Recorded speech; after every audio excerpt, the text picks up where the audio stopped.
Olá, começa ao vivo agora a primeira edição do Câmara Notícia de hoje. Vamos conferir os destaques. Comissão Especial de Estudos fala sobre denúncia em relação a moradores de rua. Já a Comissão para Assuntos da Região Metropolitana de Campinas fala sobre o desenvolvimento urbano integrado. E vereador pede informações em relação à divulgação de vagas do CEPAT. No esporte, Veracruz vence segunda partida da decisão da Liga de Basquete Feminino. E a gente abre essa edição com os itens que estão na pauta da 30ª reunião ordinária que acontece hoje à noite.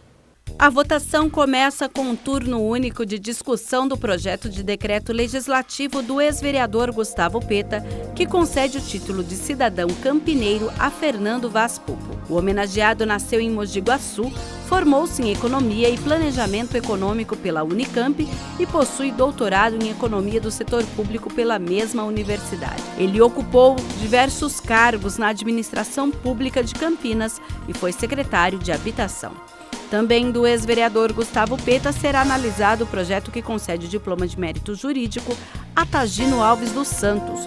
O homenageado é graduado em Ciências Jurídicas pela Faculdade de Direito da Universidade de São Francisco.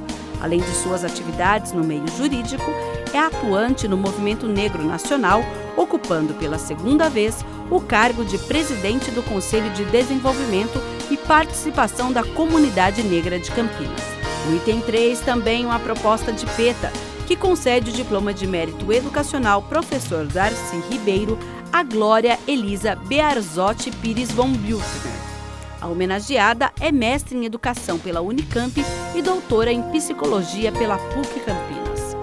Ainda de Gustavo Peta está na pauta o projeto que concede a medalha Dorcelina de Oliveira Folador a Gessilda Silva Modesto. A homenageada é uma das fundadoras do Jardim Aruanã, no distrito do Ouro Verde. O item 5 da pauta também é um projeto do ex-vereador Gustavo Peta, que concede o diploma de mérito médico Dr. Roberto Maia Rocha Brito a Ana Maria Alves de Lima. A homenageada formou-se em medicina pela UFRJ e em 1978 trabalhou diretamente na implantação das unidades básicas de saúde na periferia de Campinas. Em turno único de discussão, o projeto de autoria do ex-vereador Gustavo Peta concede o diploma de mérito educacional professor Darcy Ribeiro a Sérgio Antônio da Silva Leite.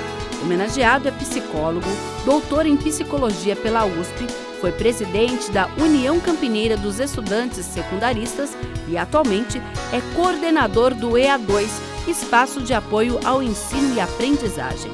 Ainda de Peta será analisado o projeto de decreto legislativo que concede o diploma de mérito Herbert de Souza Betinho a Pedro Silva. O homenageado é militante do Movimento de Moradia em Campinas, foi fundador do Jardim Santo Antônio e criador e presidente da Associação dos Moradores deste bairro. Outro projeto de decreto legislativo do ex-vereador Peta concede o diploma de mérito esportivo Sérgio José Salvucci a Carlos Eduardo Silva. Homenageado implantou no seu bairro, em 1990, o projeto de escolinha de futebol Crianças Unidos da Vila Brandina, que visava ajudar as crianças da região através do esporte. E, por fim, será analisado em turno único o projeto de lei do vereador Campos Filho, que institui no calendário oficial do município de Campinas o Dia da Comunidade Venezuelana. O projeto de lei busca resgatar a autoestima dos venezuelanos refugiados aqui na cidade e a data será comemorada anualmente no dia 5 de julho. E a Comissão Especial de Estudos sobre os Moradores de Rua se reuniu na última segunda-feira. O ponto principal do debate foi a denúncia de comerciantes da região central de Campinas de que vans estariam trazendo moradores de rua de outras cidades. A coordenadora da Câmara Temática da Assistência Social da Agencamp, a Agência Metropolitana de Campinas, Dulce Maria de Paula Souza, desmistificou que exista a transferência organizada de moradores de rua entre as cidades da região metropolitana de Campinas. Eu tenho a impressão que isso é um pouco mito, né? Eu não vejo isso existindo de maneira clara, visível. Pode até existir de uma forma que a gente não perceba, né?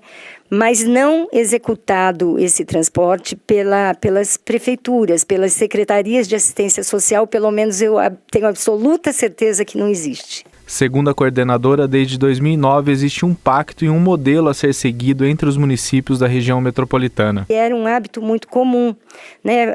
O município, principalmente Campinas, Americana, eram os municípios que tinham um albergue, que tinham uma estrutura de atendimento. Os pequenininhos colocavam essas pessoas e demandavam para os municípios mais estruturados. E aí a confusão era instalada de uma maneira difícil de ser trabalhada, né? Então, o protocolo dizia com clareza assim, que os municípios não mais poderiam estar procedendo a encaminhamento sem um estudo que antecedesse esse encaminhamento. O presidente da Comissão Especial de Estudos, o vereador Luiz Rossini, justificou o encontro. Entender como é que é a realidade dos municípios da nossa região com a população de rua, como é que as prefeituras têm se estruturado para enfrentar essa realidade, compreender talvez um pouco o fluxo desses moradores. Parte deles são itinerantes, né? Um dia estão aqui, outro dia estão lá. E a partir disso ver se a gente pode, de uma forma até regionalizada, aprimorar as ações que já vêm sendo desenvolvidas, né? Talvez encontrar caminhos para tentar enfrentar com maior eficácia essa realidade. Já a Comissão Permanente para Assuntos da Região Metropolitana de Campinas recebeu a secretária executiva da Agencamp, a Agência Metropolitana de Campinas, para uma palestra sobre o Plano de Desenvolvimento Urbano Integrado. Aconteceu na manhã desta terça-feira, no plenarinho da Câmara Municipal, a 4ª reunião ordinária da Comissão Permanente para Assuntos da Região Metropolitana de Campinas. Na ocasião, o presidente da pasta, vereador Campos Filho, recebeu a secretária executiva da Agencamp, Agência Metropolitana de Campinas, para falar sobre o Plano de Desenvolvimento Urbano Integrado, o PDUI. A Agencamp, através da Esther, ela vem mostrar que é possível fazer esse trabalho de maneira agregada. O próprio plano diretor da cidade de Campinas, os planos diretores de outras cidades, em perfeita sintonia com o PDUI. Ou seja, nós temos que falar a mesma linguagem. Eu achei um exemplo prático que ela deu. A cidade cresce, existem as zonas rurais. E de repente você está ali de frente para uma cidade que não é zona rural, é zona urbana. Quer dizer, como você resolver isso? Eu acho que esta iniciativa da Agencamp vai fazer com que nós possamos fazer uma integração melhor, com mais qualidade de vida para todos. O PDUI é um projeto que busca pelo desenvolvimento com sustentabilidade. A secretária executiva da Agencamp explicou como a agência busca integrar os municípios para a elaboração do documento. Nós temos uma câmara temática, onde participa um técnico de cada município. Então, é através desse técnico que nós temos feito o contato e trazido esses planos para que os técnicos da Emplasa olhem, avaliem, analisem e façam essa integração. Ela contou que as prefeituras estão empenhadas nessa contribuição. Os prefeitos estão super interessados de que o plano deles seja integrado. Porque aí você vai, de fato, legitimar, né, mais uma vez o plano municipal. A população da região metropolitana de Campinas também pode participar através do site www.pdui.sp.gov.br/RMC e de reuniões na sede da Agencamp. O telefone para informações é o 3213-6343. O presidente da comissão ressaltou que a integração entre cidades pode contribuir na melhoria de diversos assuntos e destacou: mobilidade urbana, que é a grande dificuldade que nós temos hoje. Nós temos pessoas que moram na região metropolitana, mas passam a maior parte do dia em Campinas. Então, esta necessidade de fazer, de agregar tudo isso através desse projeto, dessa iniciativa da Agencamp. Logo mais às 1h30 da tarde acontece o enterro do jornalista Alberto Diniz, que morreu ontem, aos 86 anos de idade. O jornalista estava internado no Hospital Albert Einstein e, por decisão da família, a causa da morte não foi divulgada. O enterro é no cemitério de Embu das Artes, na Grande São Paulo. Foram mais de 6 décadas dedicadas à notícia. Alberto Diniz foi editor da revista Fatos e Fotos na década de 60, depois de ter passado pela revista Manchete e pelo jornal Última Hora. Um dos períodos mais importantes da carreira foi no Jornal do Brasil, também na década de 60. Foi preso pela ditadura após criticá-la em um discurso de formatura na PUC do Rio de Janeiro, onde lecionava. Dines também criticava o regime nas páginas do Jornal do Brasil, utilizando de artifícios editoriais. Um dos mais notórios textos foi a notícia da morte do presidente chileno Salvador Allende. A ditadura brasileira proibiu os jornais daqui de publicarem manchetes sobre o golpe. A primeira página do Jornal do Brasil naquele dia veio sem manchete nenhuma e com um longo texto contando tudo o que acontecia no país. Dines foi ainda diretor do jornal Folha de São Paulo, do Grupo Abril, autor de livros e criador do Observatório da Imprensa, que está no ar na internet desde 1996. Foi também um dos responsáveis pela criação do Laboratório de Estudos Avançados de Jornalismo da Unicamp. Alberto Dines deixa mulher e 4 filhos. O jornalista está na vanguarda da sociedade. Ele é o radar, o sonar, ele funciona como os poros que vai percebendo as coisas todas. E se ele não tem essa sensibilidade e não sente aquele mínimo de responsabilidade, ele pode escrever bem, ele pode ser um grande jornalista, mas ele descumpre algumas das atribuições que ele não atende algumas das atribuições que ele tem que ter. Usuários do site do CEPAT solicitaram ao vereador Carlão do PT informações a respeito das vagas anunciadas. O vereador Carlão do PT apresentou em reunião ordinária da Câmara de Campinas um requerimento solicitando do prefeito Jonas Donizete informações a respeito das vagas de emprego anunciadas pelo site do CEPAT, Centro Público de Apoio ao Trabalhador. Nós recebemos de alguns usuários uma dificuldade porque eles entram na rede e vê lá que tem vagas disponíveis.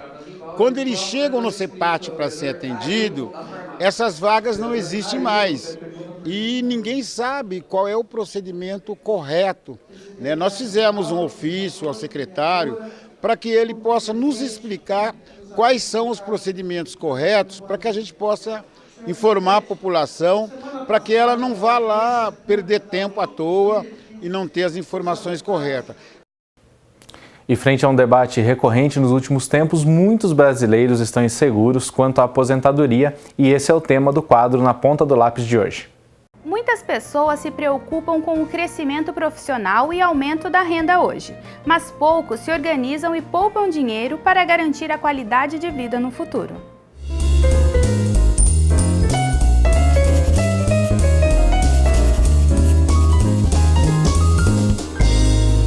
Eu acho que a primeira coisa que ela tem que pensar e saber é o que ela gostaria de fazer depois de se aposentar. O que acontece normalmente? As pessoas têm uma queda da renda, né, familiar ou da renda pessoal em função do salário que elas ganhavam enquanto estavam ativas e da aposentadoria que vem dentro dos novos padrões e, enfim, padrões que são definidos pelo INSS e não pelo que você gostaria que fosse. Então, assim, se há tempo ainda, é começar a fazer uma aplicação em previdência privada, em alguns títulos públicos que vão te dar uma garantia melhor de renda depois desse período. E hoje em dia a nossa estimativa de vida está mais alta. Então, se você pretende fazer alguma coisa depois que aposentar-se, é o momento de pensar e planejar isso também. Tem jeito, eu acho que para tudo tem jeito. É sempre olhar para esse padrão de vida que ela tinha e como que ela pode viver hoje, né? Porque, às vezes, muito focado em status, a pessoa está numa casa que é um custo muito alto, ela tem um carro que às vezes ela nem precisa mais, hoje em dia tem tanta opção de transporte. Então, é olhar para isso, quem ela é e o que ela quer, né? E aí esse padrão de vida vai se ajustar e ela vai continuar gostando e fazendo das coisas que ela escolher fazer. Eu uso muitos padrões que tinha antigamente.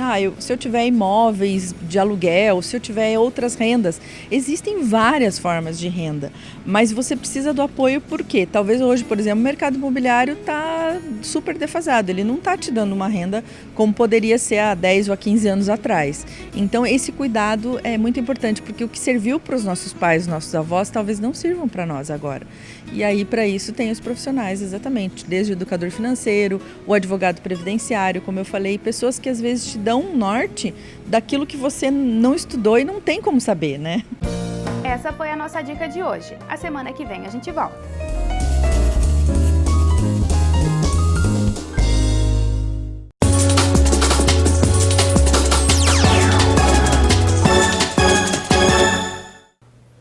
E o Vôlei Renata vai dar chance aos mais jovens no elenco da equipe para a temporada 2018-2019. 4 jogadores formados nas categorias de base do time campineiro vão integrar o elenco adulto. O levantador Matheus, o oposto Daniel, o ponteiro Renan e o líbero Bruno Belo, todos juvenis, farão parte do elenco.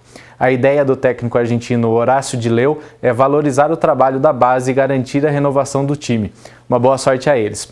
E já no segundo jogo da decisão da Liga de Basquete Feminino, o Veracruz Campinas conseguiu se reabilitar e empatar a série de melhor de 5. A derrota no primeiro jogo da final não desanimou a torcida que compareceu ao ginásio da Ponte Preta Paineiras para empurrar o Veracruz Campinas. E assim veio a vitória por 59-58, que só foi garantida faltando 17 segundos para o fim do jogo. Com esse resultado, a série melhor de 5 está empatada em 1-1. O terceiro duelo entre as duas equipes é no domingo, às 3 da tarde, lá em São Luís do Maranhão. Essa edição do Câmara Notícia fica por aqui. A gente se vê mais tarde na segunda edição. Até lá!